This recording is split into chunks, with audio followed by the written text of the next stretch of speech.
No final das contas, quando chegarmos diante de Deus no dia da nossa morte, Ele nos perguntará: o que vocês estavam conversando pelo caminho?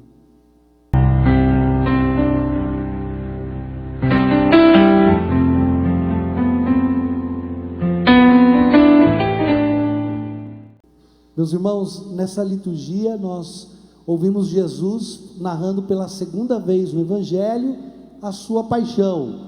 À medida em que os discípulos vão tomando consciência de que Jesus é o Messias, de que Jesus é o Cristo, eles vão entendendo que Jesus fala de um reino, o reino do Pai, mas a maneira de pensar dos discípulos ainda é muito mundana.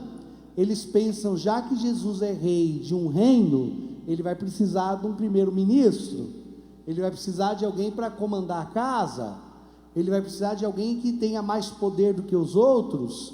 Então, a cabeça dos discípulos, ainda ligado num jeito de pensar mundano, começam a falar com Jesus, começam a perguntar entre eles, quem que seria o maior no reino de Deus. E ali Jesus, então, deixa muito claro para eles, de que o reino de Deus é o contrário do que eles pensam.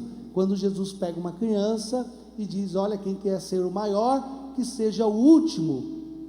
No meu reino não se pensa como pensa o mundo, onde se busca o poder, onde se busca pôr-se em evidência, onde se quer ser o primeiro para ser respeitado pelo seu dinheiro, pela sua fama, pela imposição. No meu reino, os maiores são aqueles que no silêncio, escondido do dia a dia, são capazes de renunciar a si mesmo, de se fazerem os últimos, o pequeno, servindo sua família, trabalhando em sigilo, partilhando, dando de si mesmo por aqueles, pelos seus, que muitas vezes não podem nem nos retribuir por tudo que nós fizemos. Jesus começa a mostrar para eles que o que faz uma árvore parar em pé diante da tempestade é a profundeza de suas raízes.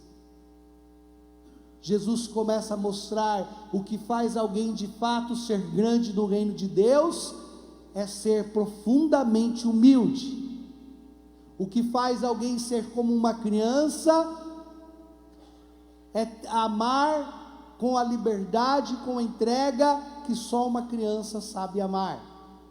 É esse tipo de amor que nos coloca dentro da dinâmica do reino do Evangelho. E Jesus, então, reforçando essa maneira única de pensar dos cristãos, quer conduzir os seus discípulos a compreenderem o que de fato é o seu segmento. Gente, o cristianismo é um jeito diferente de pensar. Quando nós ouvimos na primeira leitura falar sobre o ímpio e o justo é aquele que pensa do jeito de Deus.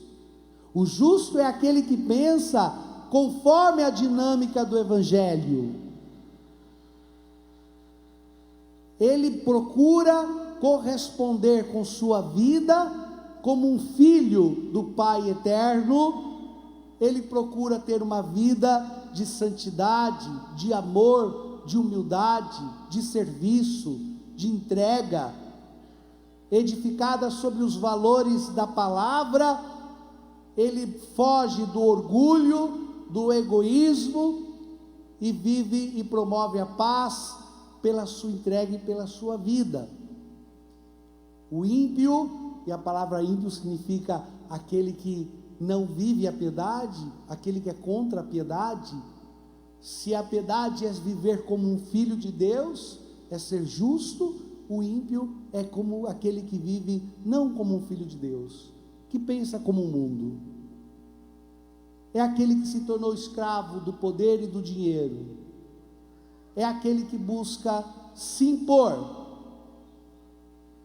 mas não está agindo e vivendo conforme a palavra nos pede, com a paciência e a mansidão própria de quem encontrou Jesus e de quem encontrou o Evangelho. Vocês estão acordados ainda? Fala amém. Nessa manhã, Jesus nos chama, Jesus nos convida a revermos a maneira com que estamos pensando. Será que o nosso coração e o nosso pensamento está afinado com Jesus? Está afinado com a palavra e com o Evangelho? Eu fico imaginando que a nossa vida é como essa travessia que Jesus estava fazendo. No final das contas, quando chegarmos diante de Deus no dia da nossa morte, Ele nos perguntará: o que vocês estavam conversando pelo caminho? Pelo caminho da tua vida, quais foram os assuntos que ocuparam o teu coração e a tua mente? No trajeto e nos anos da sua vida, suas forças se gastaram em amar e servir, pensando como um filho de Deus? Ou passou a sua vida nessa terra, ou passou os anos de sua vida lutando, brigando contra os teus irmãos, a serviço dos teus próprios planos, alimentando tuas mágoas, escravo das tuas raivas, das tuas iras? Ao longo desta trajetória e desta vida, Jesus perguntará: qual era o assunto que ocupou a tua mente e o teu coração? Hoje, qual seria a resposta que você daria para o Senhor? Olhe para dentro de si mesmo, olhe no teu coração, veja as tuas ações, tuas atitudes, elas estão afinadas com a palavra de Deus? Você responderia com alegria: Senhor, ocupei o meu tempo lutando para ser mais santo, para amar mais, perdoar mais, servir, partilhar, em ser útil àqueles que estão à minha volta? Senhor, passei os anos de minha vida vos servindo, passei os anos de minha vida cuidando dos meus que o Senhor me confiou, orando pela sua santificação. Senhor, passei os anos de minha vida preocupado em não ser encontrado cheios de ódio, de vícios e de mentiras? Ou você dirá para o Senhor que passou os anos de sua vida pensando como os homens do mundo, ocupado com seus vícios, prisioneiro e escravo das mentiras, envolvido em confusões, em guerras, disputas, sendo causa de tropeço para os que estavam à sua volta? Responderemos todos nós um dia também diante deste tribunal. Mas por hoje, este Deus que muito nos ama, nos alerta e nos chama mais uma vez a tornarmos a nossa vida e ocuparmos o nosso coração com aquilo que é próprio dos filhos de Deus. Louvado seja nosso Senhor Jesus Cristo.